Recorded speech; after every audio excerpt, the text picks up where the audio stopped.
दुख काट दया करीने दर्शन।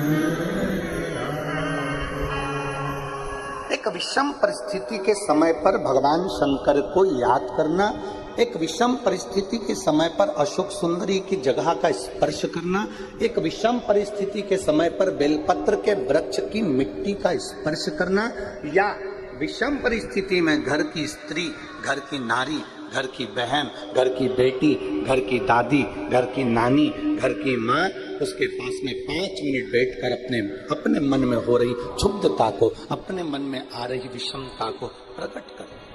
विषम हमने एक बात पहले कही, आप लोगों के स्मरण में होगा। किस किसने सुना है? जिसने सुना होगा वो बताएंगे। हमने पहले कथा में कहा था कि नारी का आधा शरीर देवादिदेव महादेव का होता है। सुना था कि नहीं सुना था? बोलो, जम के तो बोलो। सुना था ना सबने?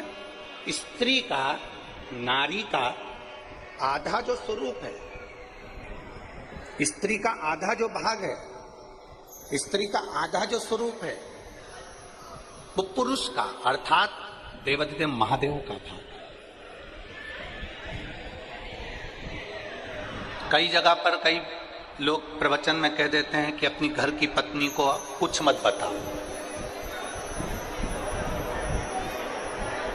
कई लोग कह देते हैं कि अपने घर की स्त्री को कुछ मत बताओ। कई लोग कह देते हैं अपने प्रवचन में, आपने भी प्रवचनों में सुना होगा कि घर की नारी को कुछ मत बताओ, घर की स्त्री को कुछ मत बताओ, कुछ मत बोलो। घर की स्त्री को घर आपके मन की दशा बताओ मत।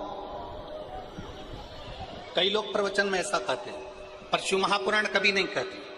शिव महापुराण कहती है कि जब आपके मन की दशा में कुछ गड़बड़ी चल रही है, आपके हृदय को कहीं ठेस पहुंच रही है, आपकी चित्त वृत्ति को आराम नहीं मिल रहा, आपको बेचैनी हो रही है, आपके हृदय को शांति नहीं है, आपके हृदय को सुकून नहीं है, तो घर में जो स्त्री है, घर में जो नारी है, उसको बैठकर अपने मन की दशा जरूर बताओ, क्योंकि वो स्त्री नहीं, उसमें महादेव का आधा अंश विराजमान है। तुम्हारे हृदय की बात को वो जाने।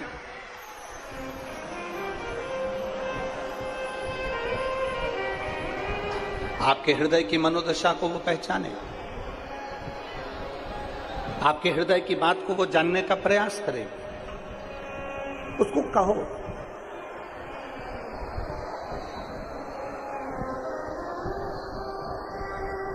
ज्यादातर लोगों की आदत रहती है पत्नी को क्या बताना,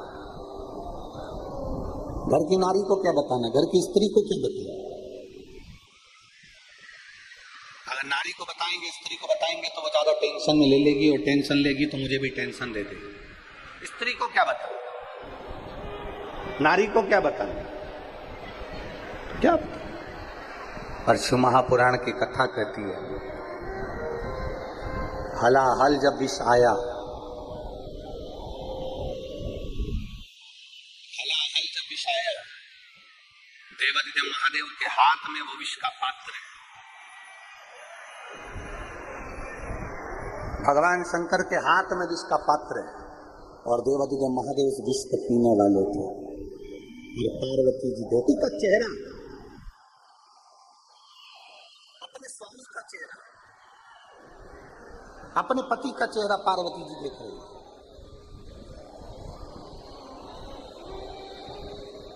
और माता पार्वती जी ने जो पति का चेहरा देखा, और देखते से माता पार्वती उनके करीब में पहुंच गई, उनके नजदीक, उनके पास में। और माता पार्वती जी जैसे ही भगवान देवादिदेव महादेव के नजदीक में पहुंची और भगवान शंकर के पास दौड़कर माता पार्वती जी पहुंची, दौड़कर।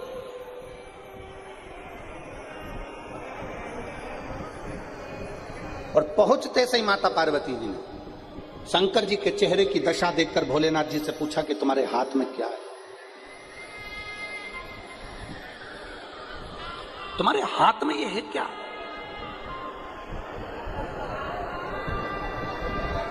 मेरा निवेदन, आस्था चैनल पर जितनी माताएं कथा सुन रही हो, भाई कथा सुन रहे हो, मेरे जीजा मेरी जीजियां कथा सुन रही हो, फेसबुक यूट्यूब पर सुन रहे हो या इस पंडाल में बैठकर सुन रहे हो, आपसे भी निवेदन, जरा विचार करिएगा। आपका पति, आपके घर का कोई पुरुष, आपके घर का कोई पिता, आपके घर का कोई दादा, आपके घर का कोई पुरुष हाथ में जहर की पुड़िया लेकर खाएगा तो आप मना करोगे कि नहीं करोगे? जम के तो बोलो जरा, अरे जम के बोलो जरा, करोगे ना कि तुम जहर क्यों खा रहे हो, विष क्यों पी रहे हो, जहर क्यों, विष क्यों? ऐसी कौन सी विषम परिस्थिति फंस गई जो तुम ये विष पी रहे हो, ये जहर खा रहे हो? ऐसा हुआ क्या?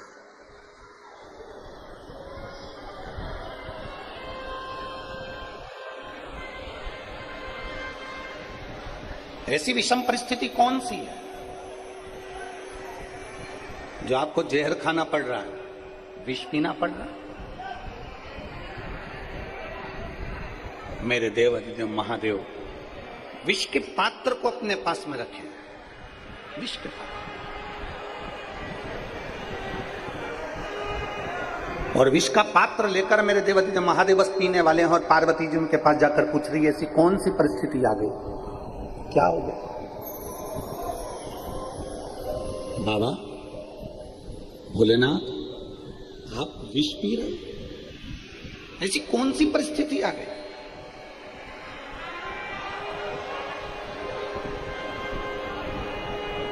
घर का लड़का, घर का पुरुष, घर का पिता, घर का भाई, घर का बेटा, घर का पुरुष अगर जहर खाने को तैयार होता है ना, विष पीता है ना, तो वो ये नहीं जानता कि ये विष केवल तू अकेला नहीं पी रहा है, ये विष तू तो पीकर मर जाएगा, पर तेरे पीछे जो पूरा परिवार जुड़ा है वो भी मरे के बराबर हो जाएगा। वो नहीं समझता इस चीज, वो इस चीज का स्मरण नहीं कर पाता, वो इन बातों को ध्यान नहीं दे पाता। और उसको ध्यान दिलाने वाली केवल एक घर की नारी होती है, एक स्त्री होती है, एक माँ होती है जो ध्यान दिलाती है। शंकर भगवान के हाथ में विष का पात्र आया, देवादिदेव महादेव विष पीने वाले थे, माता पार्वती दौड़ कर आई और शंकर जी के सामने आकर खड़ी हो गई। ऐसा क्या, ऐसा क्या जो आपको विष पीना पड़ रहा है? आपको? शंकर भगवान कहते हैं ये मंथन में निकला हुआ विष है, और समुद्र मंथन में निकला हुआ विष है, इस विष को मुझे पीना ही पड़े। किसके लिए पी रहे हैं? किसके लिए ये विष, किसके लिए?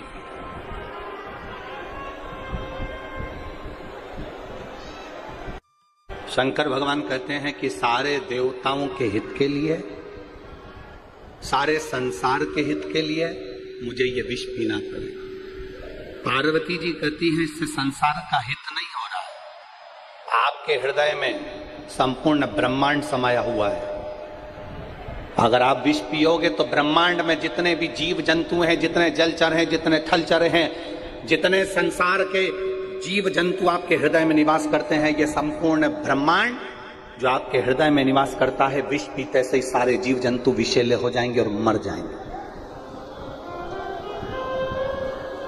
अगर वो विष कंठ से नीचे उतर गया तो हृदय से होता हुआ उदर में जाएगा, और उदर में संपूर्ण ब्रह्मांड का भरण पोषण है, संपूर्ण ब्रह्मांड।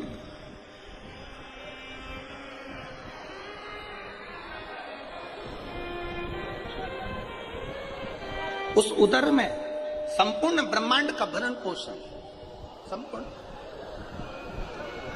और यदि वो विष उस ब्रह्मांड के भरण पोषण में जाएगा तो भी जीव नष्ट हो जाएगा, तो भी संसार नष्ट हो जाएगा। तो भगवान शंकर हाथ में विष लिए हुए हैं और पार्वती जी से पूछते हैं अब इस विष का मैं करूं क्या, इस विष का मैं क्या करूं?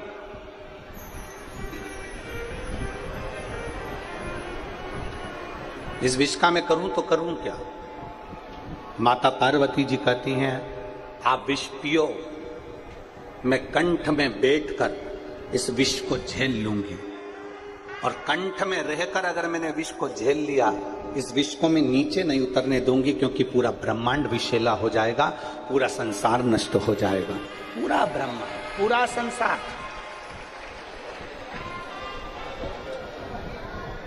दुनिया के लोग कहते हैं सबसे ज्यादा जहर घर के पुरुष को पीना पड़ता है, सबसे ज्यादा दुख घर के पुरुष को झेलना पड़ता है, सबसे ज्यादा तकलीफ घर के पुरुष को झेलना पड़ती है। पर शिव महापुराण की कथा कहती है सबसे ज्यादा दुख और तकलीफ अगर कोई झेलती है तो घर में रहने वाली नारी झेलती है, स्त्री झेलती है। एक स्त्री, एक घर में रहने वाली नारी, घर में रहने वाली माँ, घर में रहने वाली पत्नी, घर में रहने वाली बहन, घर में रहने वाली बेटी, घर में रहने वाली दादी, घर में रहने वाली नानी, वो जितना दुख वो झेलती है उतना दुख संसार में कोई नहीं झेल सकता, कोई नहीं।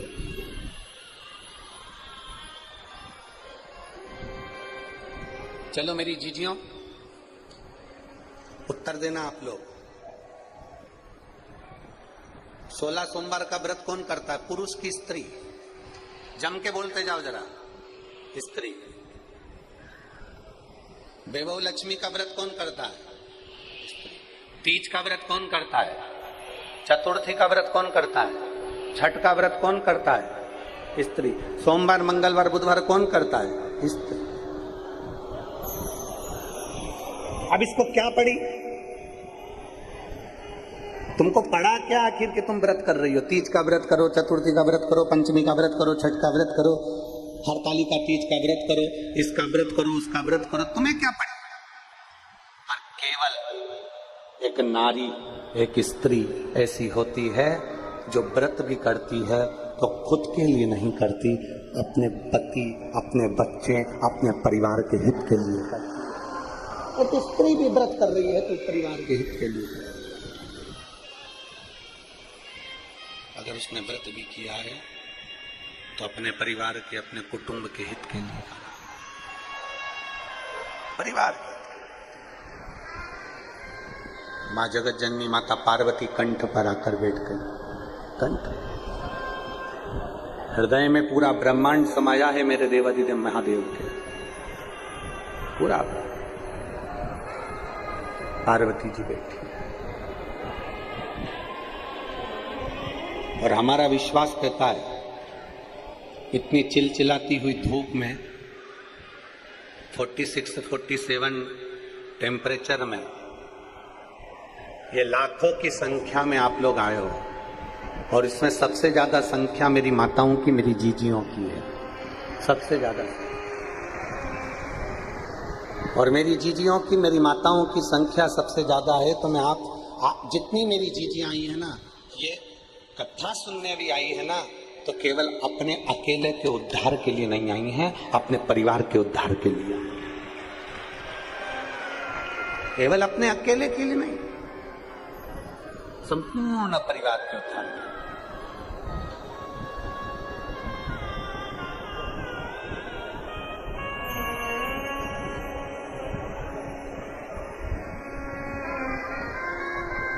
जितना भी व्रत कर रही हो, जितनी साधना कर रही हो, जितना तप कर रही हो, ये सब परिवार के उद्धार होगा। परिवार। और मैंने तेरे ही भरोसे बाबा, तेरे ही भरोसे हवा बिच उड़ती जावांगी, बाबा डोर हथो छड़ी नाम कटी जावांगी, भोले मैं तेरी पतंग, शंभो मैं तेरी पतंग, हवा बिच उड़ती जावांगी, बाबा डोर हथो छड़ी कटी जावांगी, भोले मैं तेरी पतंग। विश्वास के संग। इस पंडाल में एक माता बैठी है जिसके घर में 21 साल के बाद औलाद हुई।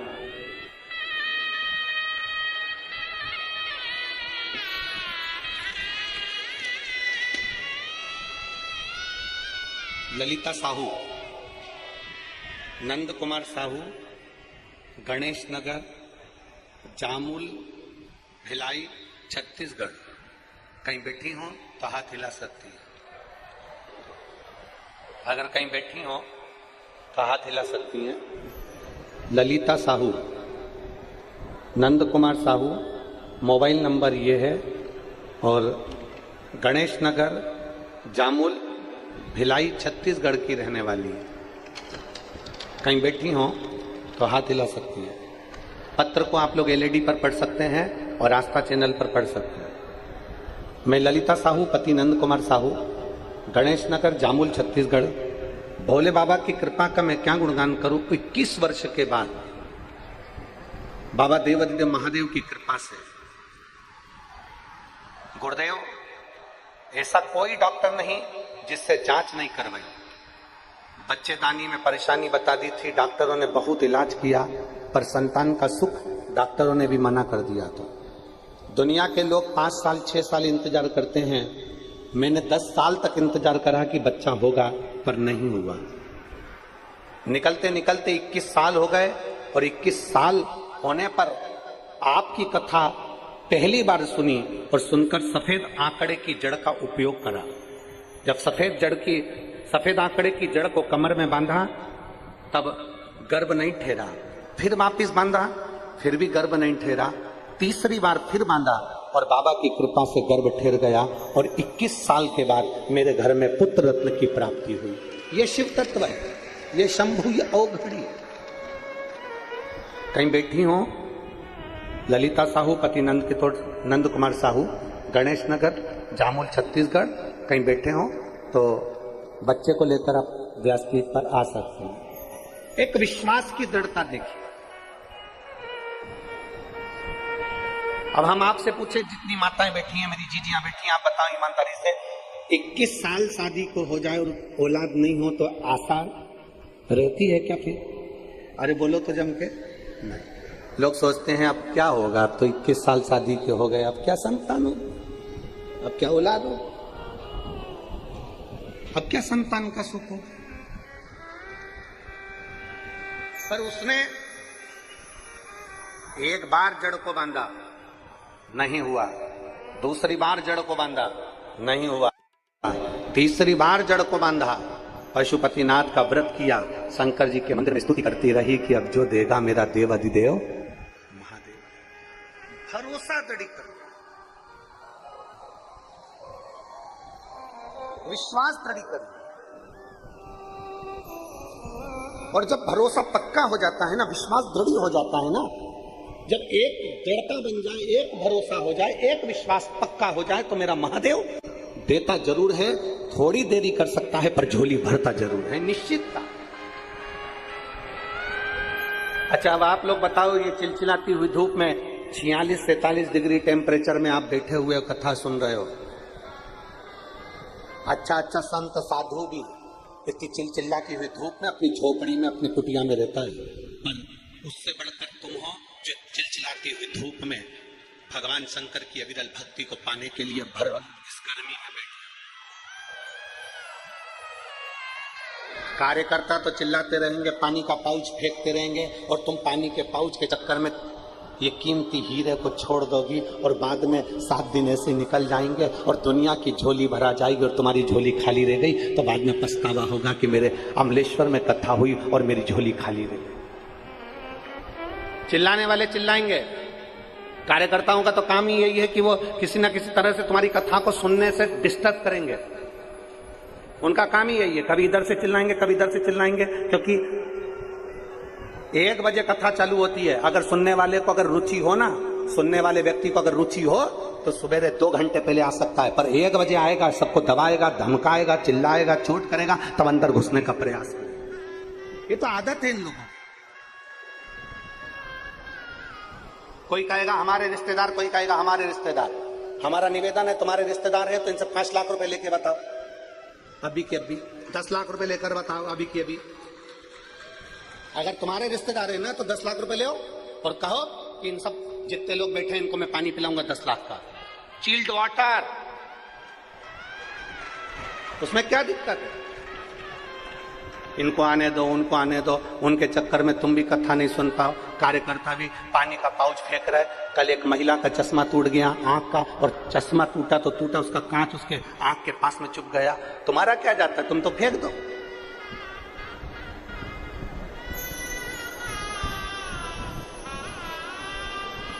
इस पंडाल के बाहर भी लोग धूप में बैठे होंगे चिलचिलाती हुई गर्मी में। पानी के पाउच देना है, बोतल देना है तो उनको देकर आओ। और मेरी जीजियां इतनी मजबूत हैं कि तुम्हारे पानी के लिए नहीं आई हैं। कथा का रस तत्व हाथ से ना छूट जाए, उसका ध्यान करिए। कथा का रस तत्व कोई पुण्य प्रबल हुआ होगा जो अमलेश्वर की धरा पर मेरे हाटकेश्वर महादेव इस कथा को करवा रहे हैं और हाटकेश्वर महादेव सुन रहे हैं, श्रवण कर रहे हैं। अपनी चित्तवृत्ति में एक विश्वास के साथ, एक भरोसे के साथ शिव की भक्ति को धारण करो। शिव भक्ति अड़भंग होकर शंकर के हो जाओ, अड़भंग होकर।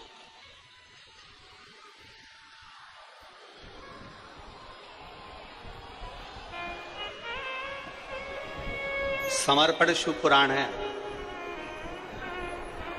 उस समर्पण शिव पुराण का एक एक अंश याद रखना। समर्पण किसको कहते हैं कि अपने भीतर के सारे विकारों को, अपने आप को भगवान के भरोसे छोड़ देना। और मेरे बाबा दया करना, मैं तेरे भरोसे, मेरे बाबा दया करना, मैं तेरे भरोसे। सब कुछ समर्पित कर पार्वती मैया शिव जी को देखकर कंठ पर, हाथ पर विष को झेल रही।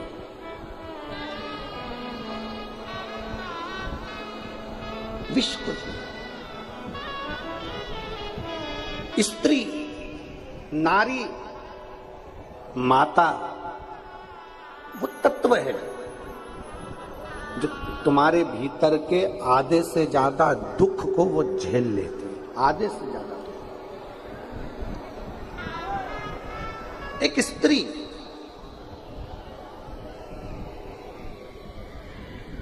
सबसे ज्यादा संख्या में मेरी माताएं आई हैं। क्यों आई हैं?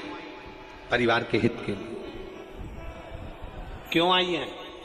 आप कोई अपने बच्चे के हित के लिए, कोई अपने पति के हित के लिए, कोई अपने घर के हित के लिए आई है। कुछ अच्छा लेकर यहां से जाऊं, मेरे बाबा का गुणगान कर कर जाऊंगी, मेरे शंकर का स्मरण कर कर जाऊंगी, मेरे शिव को अपने दिल में बैठा कर जाऊंगी, तो मेरा देव अधिदेव महादेव मेरे मन की बात सुनेगा, जरूर सुनेगा। थोड़ा पीछा पकड़ना पड़ेगा, थोड़ा। कई माताएं कहती है कि हमने एक बार पशुपति का व्रत कर लिया गुरुजी, मेरा काम नहीं हुआ। हमने कहा ठीक है, फिर मैंने दूसरी बार भी करा, मेरा काम नहीं हुआ। एक माँ ने पत्र में लिखा है,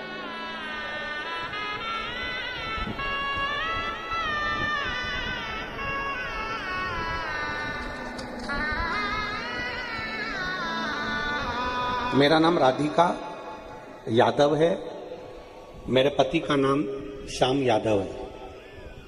राधिका जी कहीं बैठी हो तो हाथ हिलाइएगा। मेरा नाम राधिका यादव है। पत्र को आप लोग एलईडी पर, आस्था चैनल पर पढ़ सकते हैं। मेरा नाम राधिका यादव है, मेरे पति का नाम श्याम यादव है। मैं रायपुर की रहने वाली हूं। मेरी शादी को 10 साल हो गया था।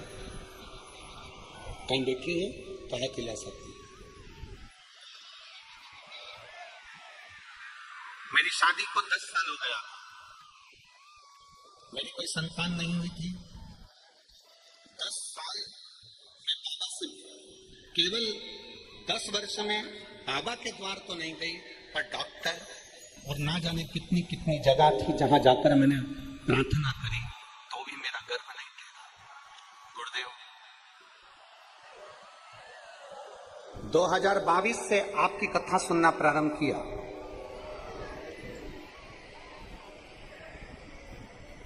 2022 से कथा सुनना प्रारंभ किया।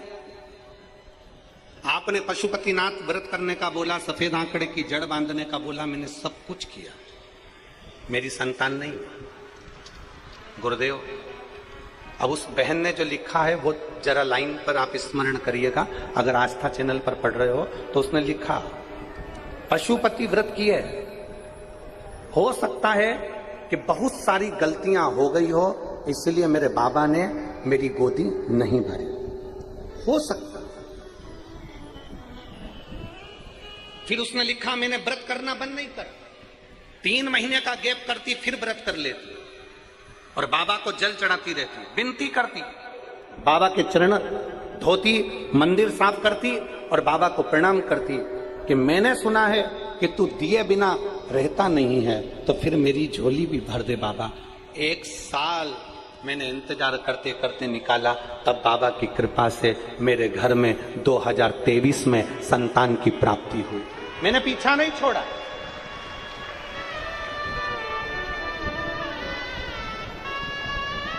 वो राधिका यादव लिख रही हैं, मेरा नाम राधिका यादव, ये मेरी जीजी लिख रही है राधिका यादव, और लिख रही कि मैंने भगवान का दरवाजा नहीं छोड़ा। आप में से कई माताएं ऐसी होंगी, कई बहन ऐसी होगी, कई भाई लोग ऐसे होंगे जो थोड़े दिन तक तो मंदिर जाते हैं, थोड़े दिन में भगवान नहीं सुनता, मंदिर जाना छोड़ देते हैं। थोड़े दिन तो भगवान का गुणगान किया, थोड़े दिन में भगवान ने नहीं सुनी, हमने छोड़।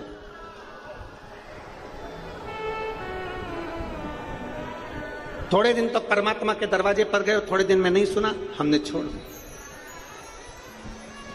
नहीं, बोल बम का नारा है, जरा जम के बोलो, बोल बम का नारा है, सारी समस्या का हल। थोड़ा पीछा पकड़ना पड़ेगा, थोड़ा पीछा।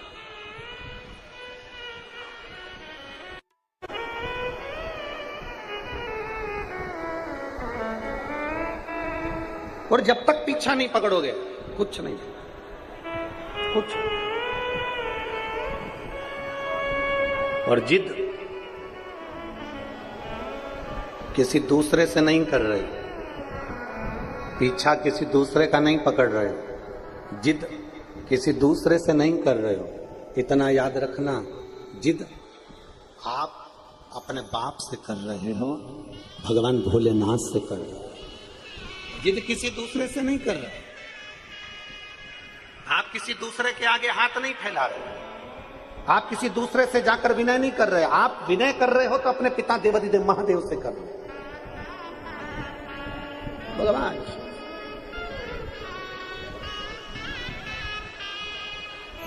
किसी दूसरे से नहीं।